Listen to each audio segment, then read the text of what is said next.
Have you ever looked at your bank account and felt like you are running on a treadmill that keeps getting faster? Maybe you have scrolled through social media and wondered how that person from high school is posting vacation photos from the Maldives while you are checking to see if your grocery bill just hit 3 digits again. We are living in 2026, and the old definitions of wealth are officially broken. The world has changed. Inflation has settled into a new reality, and what it means to be rich today is nothing like what it meant just 5 years ago. Today, we are going to pull back the curtain on the actual numbers behind American wealth distribution. I guarantee that some of these statistics will surprise you, and they might even change how you look at your own retirement plan. If you want to understand where you truly stand on the financial ladder and how to move up without falling into common traps, please take a moment to hit the like button and subscribe to the channel.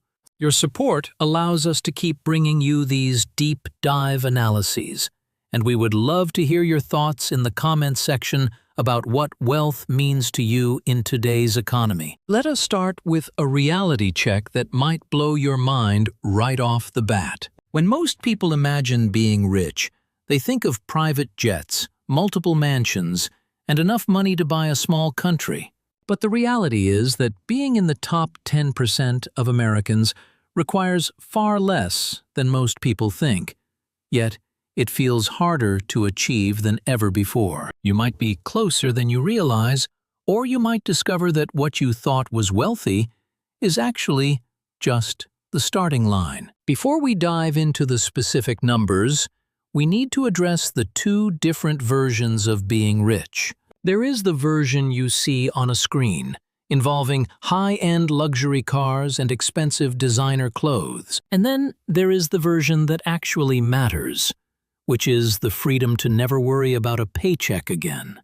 Most people have no idea what real wealth looks like in America today. They see someone with expensive toys and assume they are wealthy, while the actual millionaires are driving 10-year-old cars and living in modest homes. Meanwhile, that person with the fancy car might be drowning in debt, living paycheck to paycheck just like everyone else, except their paychecks happen to be slightly larger. This confusion is exactly why so many people never build actual wealth. They focus on income instead of net worth, and they spend money to impress people they do not even like. Once you understand the real numbers behind the wealth tiers of 2026, everything starts to make sense. Let us look at income first, because that is usually the first thing people talk about. The median household income in America now sits at approximately $86,000 per year. That means half of all households earn more than this amount and half earn less. To be in the top 50%, you only need to make more than that $86,000 threshold. But let us be honest, $86,000 barely covers the basics in most major cities these days. Moving up the ladder, to crack the top 25% of income earners, you now need a household income of approximately $155,000 annually. This is where families start to feel some breathing room. The top 10% of income earners now starts at a much higher threshold of $258,000 per year. This is where things finally get comfortable. These households can afford nice homes in good neighborhoods and take decent vacations while putting meaningful amounts of money away. But remember, this is household income, which often means two people working high-paying jobs. If you are earning $200,000 but spending $210,000, you are still broke. Income and wealth are not the same thing. To crack the top 5% of income earners in 2026, the numbers jump substantially to $345,000 annually. And the top 1% of income earners now starts at approximately $750,000 per year. At this level, income becomes almost irrelevant to daily decision-making. But here is the reality check for everyone listening who is over the age of 50. High income does not equal financial security. There are people earning 7 figures who are technically broke because their expenses are even higher.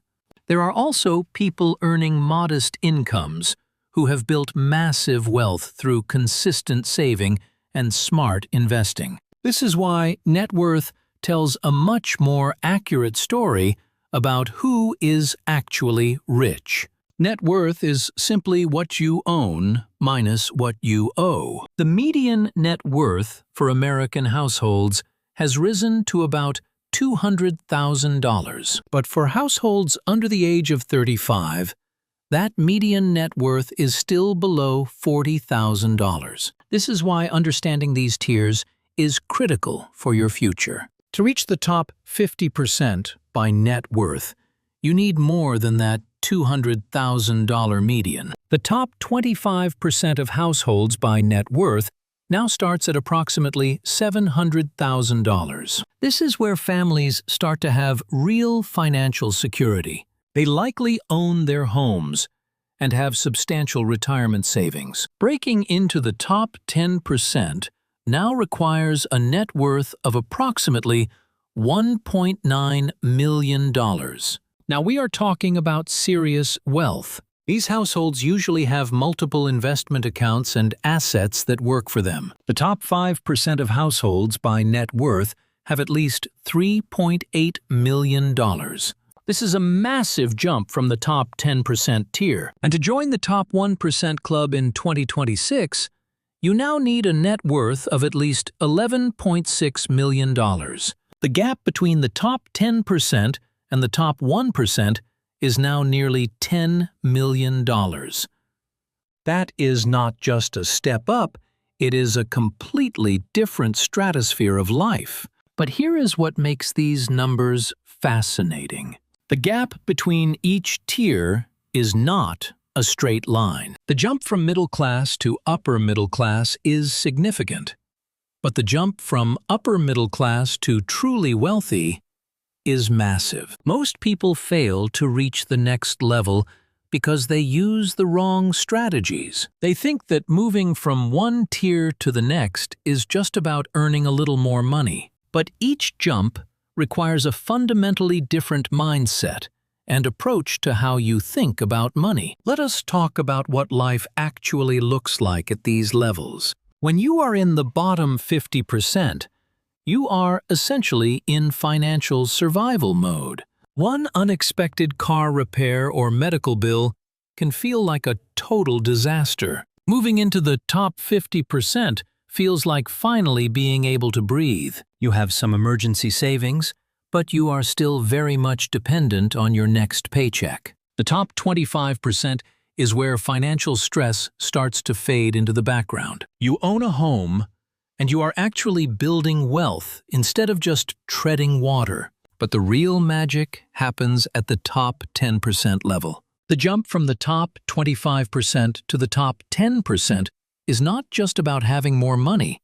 It is about having different kinds of money. These households are generating income from their investments. Their money is starting to work for them through what we call passive income streams. They are thinking strategically about tax optimization and asset protection.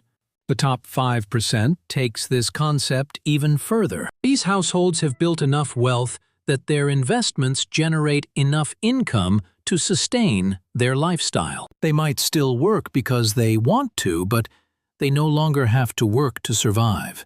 Their wealth has become self-sustaining, and the top 1% have essentially escaped the traditional relationship between time and money. Their wealth generates more wealth automatically, often faster than they can spend it. Now here is something that might mess with your head. The difference in lifestyle between someone making $50,000 and someone making $200,000 is very obvious. You see a better house and a nicer car. But the difference in lifestyle between someone worth $2 million and someone worth $20 million is surprisingly subtle. Both families live in nice homes and send their kids to good schools. The real difference is not in what they buy, but in their relationship with money itself. The $2 million family still thinks about money regularly. They check their investment accounts, and they have a budget. The $20 million family has transcended most financial decision-making. They do not think about money because they have enough that almost any daily purchase is irrelevant. This is why chasing lifestyle inflation is such a dangerous trap. Many people think that earning more money will automatically make them happier. But what actually happens is their expenses expand to match their new income. The person who understands wealth-building principles early on might have a modest income, but they invest the difference. Their net worth grows to 7 figures, while their lifestyle remains stable. They achieve actual wealth, while everyone else is just chasing the appearance of wealth. This brings us to one of the most important concepts for 2026. The difference between being rich and being wealthy. Rich is an income level, but wealthy is a net worth level. You can be rich and broke at the same time if you spend everything you earn. The truly wealthy understand that building net worth requires thinking long-term instead of short-term.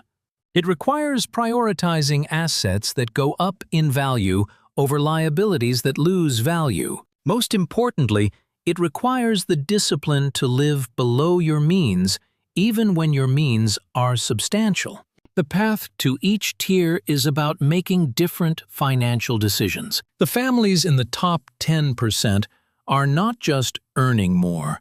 They are doing fundamentally different things with their money. They are maximizing their retirement contributions and minimizing their tax burden. They understand that a mortgage on an appreciating home is different from credit card debt on clothes and gadgets. The top 5% takes this even further by creating their own investment opportunities. They start businesses and build multiple income streams across different asset classes. And the top 1% are playing an entirely different game altogether. They own systems that produce income whether they are awake or asleep. The strategies that work at one level do not necessarily work at the next. The budgeting and saving that help you move from the bottom 50% to the top 25% will not get you to the top 10%. And the investment strategies of the top 10%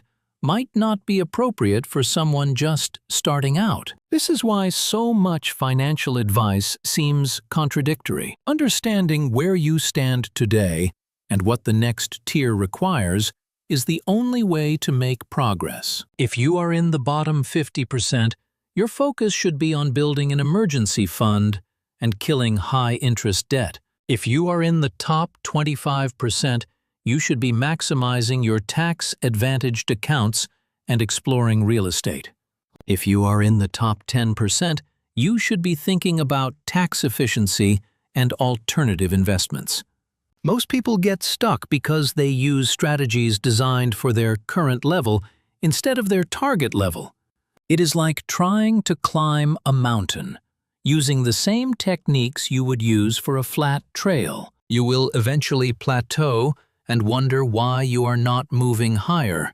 The person who is great at budgeting their way to $50,000 in savings might not know how to reach $5 million. The entrepreneur who built a $1 million business might be clueless about preserving that wealth for the next generation. Here is a hard truth to consider. The average American household will never reach the top 10% by net worth. Not because they cannot earn enough, but because they never learn the wealth-building strategies required to get there. They spend their entire lives focused on income instead of assets. Imagine two people who both earn $100,000 per year for their entire careers. One could retire with $3 million, while the other retires with 300,000. The difference is not luck or timing. It is understanding how wealth actually works. The person who retires with 3 million understood that every dollar has the potential to become multiple dollars through compound growth. They avoided the lifestyle inflation trap that catches almost everyone else. As you climb higher, your relationship with money changes fundamentally. In survival mode, money represents security. In the middle class, money represents options. But in true wealth, money becomes abstract. It is no longer about what you can buy. It is about what you can build or influence. The ultra-wealthy are thinking about impact and legacy, not purchasing power. This shift in perspective is the biggest obstacle to building wealth. Most people cannot imagine having enough money that they would stop caring about individual purchases, so they never develop the long-term thinking required to get there. They are so focused on what money can buy today that they never consider what it could become tomorrow. If you found this analysis helpful, please hit the like button and subscribe to the channel for more insights into the 2026 economy. We want to hear from you in the comments. Which of these numbers surprised you the most? And what is the one financial goal you are working toward right now? Whether you are celebrating a 4-digit checking account or planning your next major investment, you now know exactly where the bars are set. The choice is yours to either keep chasing the appearance of wealth or to start building the real thing. Thank you for watching and stay focused on your journey toward financial freedom.